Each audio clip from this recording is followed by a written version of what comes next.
Okay folks, going to do a quick walk around of the 2020 Colorado ZR2 Duramax. Full overland build, as you can see.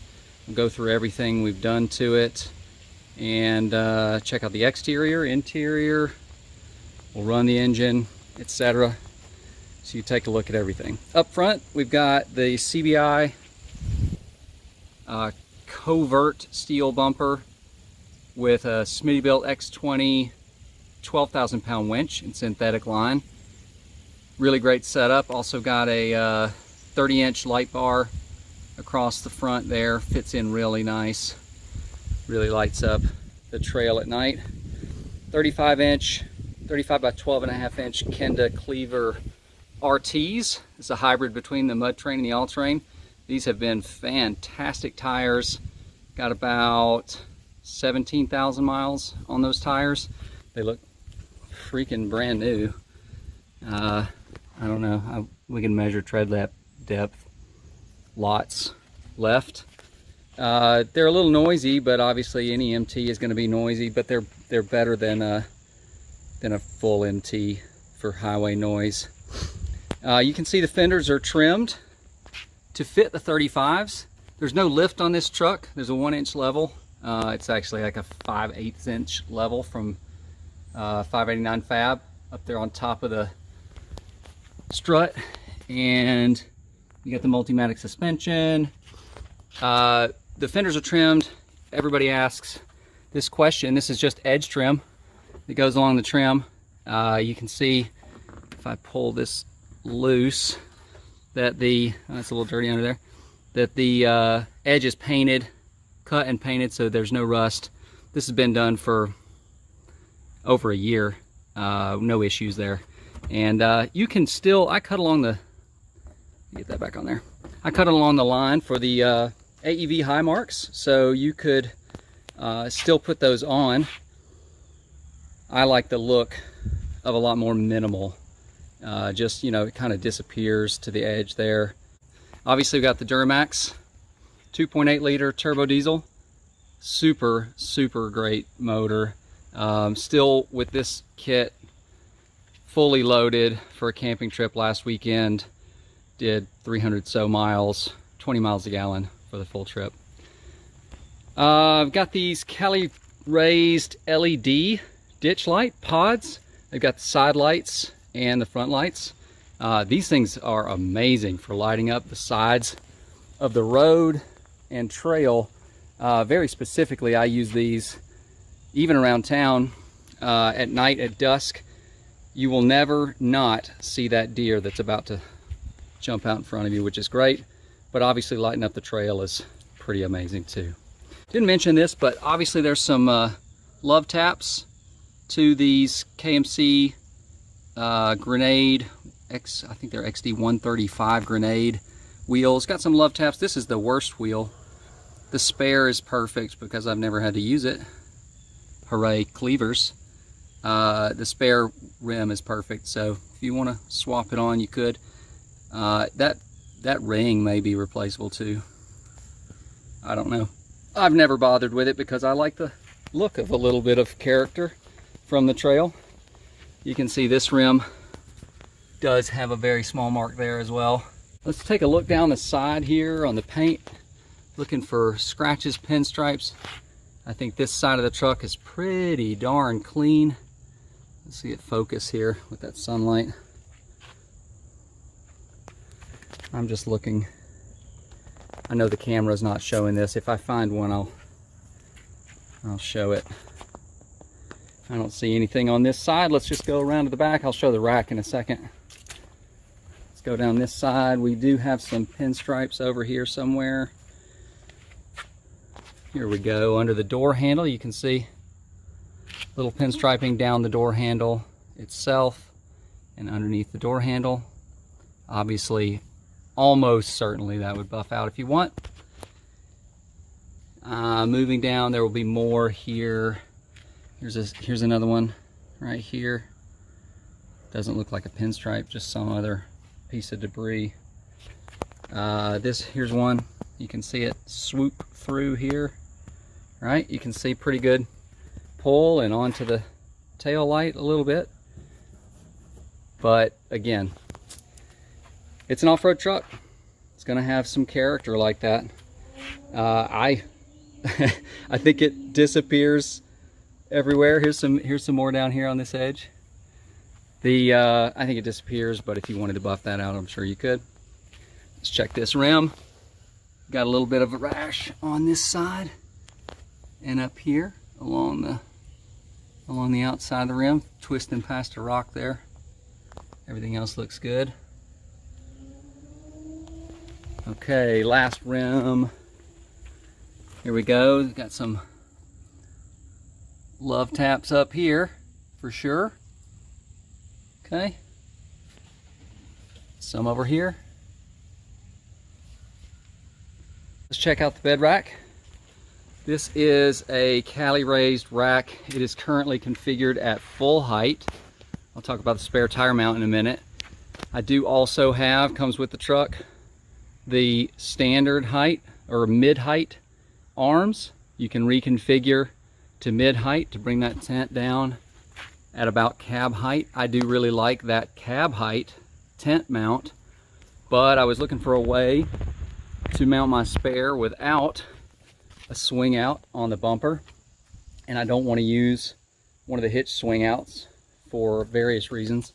So I rigged this up. It's just got some super strut across the bed, tied into the bed rack, tied into the bed rack here and over here, and then the tire fits perfectly, and just got this ratcheting tie down. This is a great spot. It's been sitting there. Like I said, these Kenda cleavers haven't failed me, so I've just been riding with that. Never moves, never squeaks, never rattles. These here are just in place to lift this strut a little bit, because without it, this whole thing wobbles a little bit.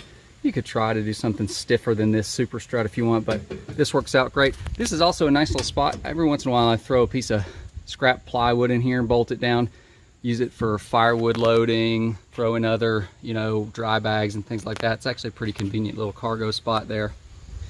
Over here we got Max Tracks loaded on the side. Just a little custom bracket that holds these on, and just your standard twist off hand nuts. Pair of those. Smittybilt Overlander tent. This thing has been super solid. I think soft shell tents get a bad rap now in the days of hard shell, and I definitely see the value of a hard shell, just being able to flip that sucker open. This thing sets up in 2 minutes, and then pack up is a little longer because you got to stuff all the fabric back inside, get the cover back on. Call it 10. I mean, it's so convenient, and it really works out great. Super high-end Husky axe and shovel, and these things definitely come in handy when you got to dig yourself out. All right, popping into the back, got a kitchen setup and a fridge here. We'll pull the fridge first. I'm gonna have to set the phone down just to pop these. It's on a locking slide. This is a custom slide I built with just some angle iron. Works really well. I don't think I'm gonna be able to show you popping this out, but come on. All right, just unlocked that, and then it'll slide out and lock out. So that's locked in position. Running at about 25 degrees right now. Got some cold beverages there inside. This runs from a little jackery that I just strapped down here in the back. Right now the fridge is drawing 1 watt because the compressor's off, but this little jackery will run this fridge in Moab heat for 25 hours. So you're going to need to charge it every day, or with solar. So I have a little solar panel I carry around. I pop this out and plug in my solar when I'm at camp. This run just routes back over here. I've got 12 volts tied into an automotive connector here. Just got some crap on there. This comes in from the battery and is controlled by a switch I'll show you in the cab, but all this just keeps the battery topped off when we're driving. Alpicool fridge, Amazon special, but this thing has been awesome. And I will tell you, Alpicool's customer service has been great. The very first one they sent me was noisy. I complained to them about it. They advanced exchanged me this one in order to make it in time for a trip. It's got an LG compressor in it. It is nice and quiet. And 45 liter. This is the CF 45, if I remember right. So 45 quart probably. Let me set the phone down and I'll pull the drawers out. This is a lock here, pops out, and then this will pull. Yeah, I can do it mostly by hand. There's a stop bolt back there that keeps it from pulling out too far. I've got this little coffee table pop-up, just pulls out of the way. Here's all my dry goods storage, pots, pans, cooking gas, whatever. Still loaded up from the last camping trip, got to unload that.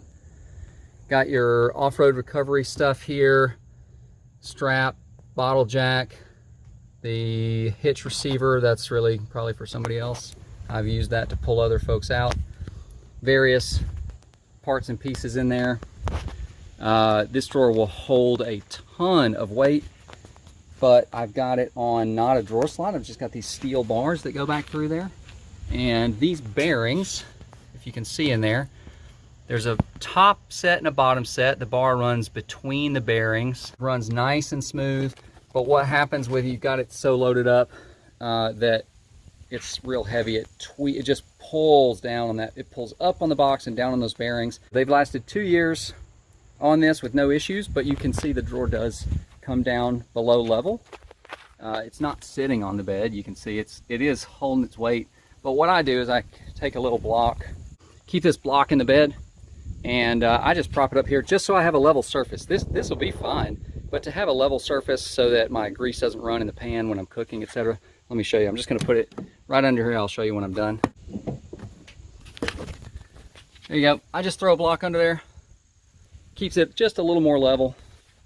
You can quickly deploy the cook stove. Got the wings that come out here. Got little screws there that I can pop the wings onto. Same over here. The wings, so you get your wind guard in place. Can't do this and film at the same time. Basic Coleman stove, 2-burner. This thing, obviously, everybody knows is the good old standard. And she's a little dirty, but she definitely cooks.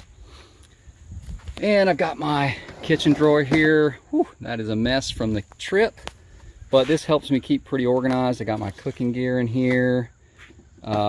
Keep my camp mug, just various things, batteries, got aluminum foil, all my trash bags. So just everything you're gonna need to quickly access in the back for camping. And it's on a nice soft close. Back here, this is also covering a completely plastic wrapped box. So this way, water's gonna get in this bed from time to time. It's just the back of a truck bed. So if water comes in for the seals from your tonneau, I mean, a lot of water does not, but if it does, it mostly runs down the tracks in the bed there. But if it gets on this box, that's completely waterproof. That thing's been going strong for over a year in that wrap, and holding up really nice.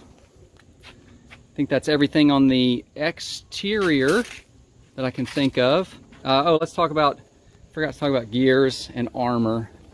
So to run the 35s, we've got 456 gears from Nitro.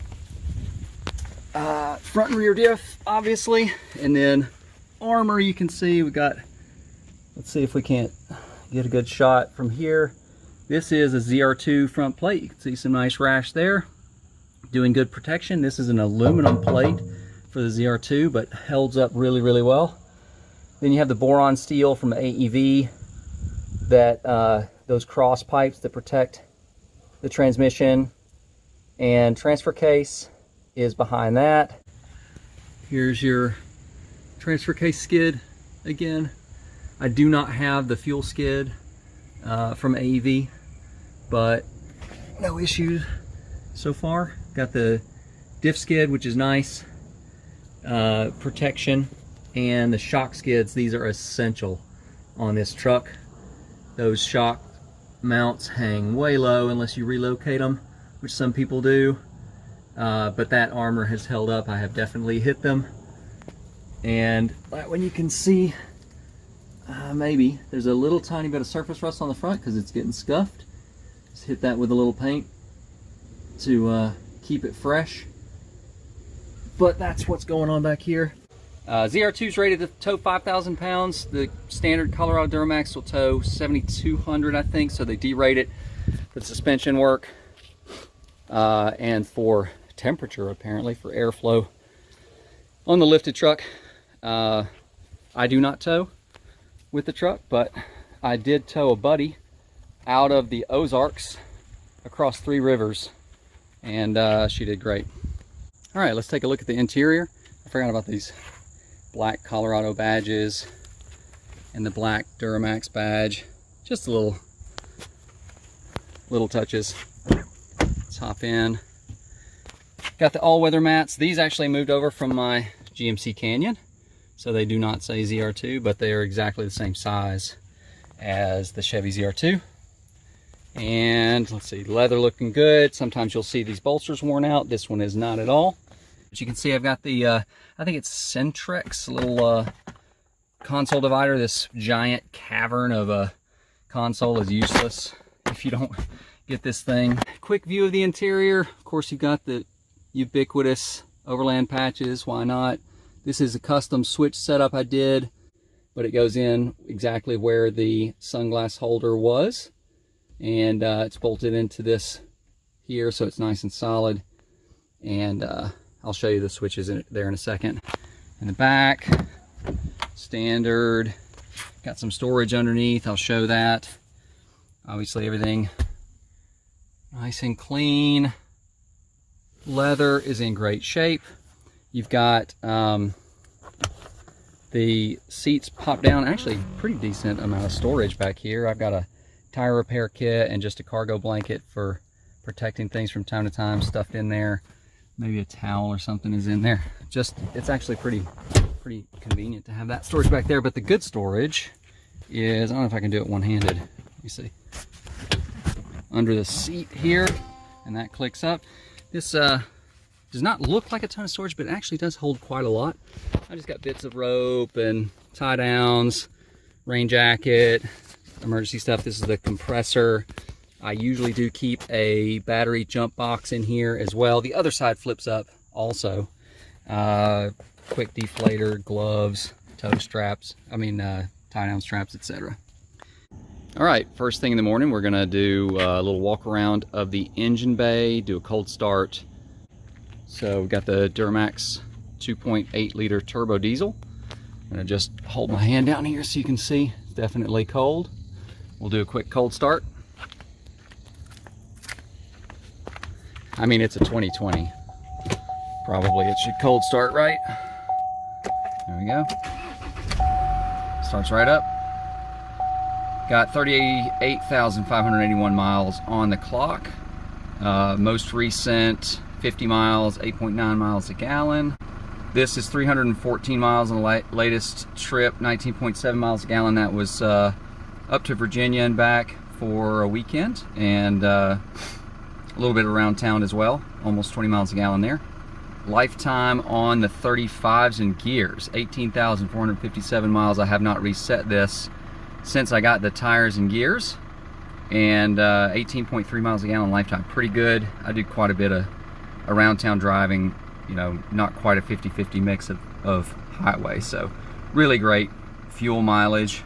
Come back in the engine bay here just to talk about the one mod that's here real quick, but there's no modification to the motor, no modification anywhere else in here except for electrical. We got a little custom panel I built to hold my electrical system. Underneath here is a distribution block. I just have the spare circuits tucked in right here. Pop these out. We'll go through what all the circuits are when we look at the switches inside. One big breaker to pop loose the 100 amp fuse. This all runs, the winch runs off this line, and the rest of the 12 volt for the system. but everything's controlled by relays in this box underneath here. So it's really easy to get out. You just pop off a couple of bolts and you can take the whole thing out. Obviously still do your washer fluid through there. And we'll go inside and talk about the switches. Okay, in the cab here we've got a custom 6-switch panel put in here. This is a custom housing, and then these 6 switches are obviously purchased with various logos or whatever. All these switches run only under ignition, so you do not risk draining the battery if you happen to have lights turned on and you turn the truck off, or if the fridge and 12-volt system, the battery in the bed is on. You will not run those down with the truck turned off. However, if you do need to override that protection, I have a zombie switch here. I call it zombie because you can drain your battery. You can flip this zombie switch and it will continue to power all those accessories directly from the battery. So you can obviously run lights at camp, top off your battery in the bed, etc. if you need to. Typically that would be off. And I'll start up the truck. You can see everything runs. We'll go through each switch. All right, so all the switches are powered now that the ignition is on. This is your LED light bar, as it says. These are your ditch lights, spotlights on the switch. This is an unused switch, so this is available 3rd circuit. This is tied into that panel we looked at under the hood, so you can add any 12-volt accessory you want to run there. I believe it's on, each one is on a 30-amp relay, so you can draw whatever you need. This says air compressor, but it is not. This is the in-bed 12-volt power back to the battery and fridge setup, and this is one more spare. You could put some camp lights on the back rack or any other 12-volt accessory. That's it.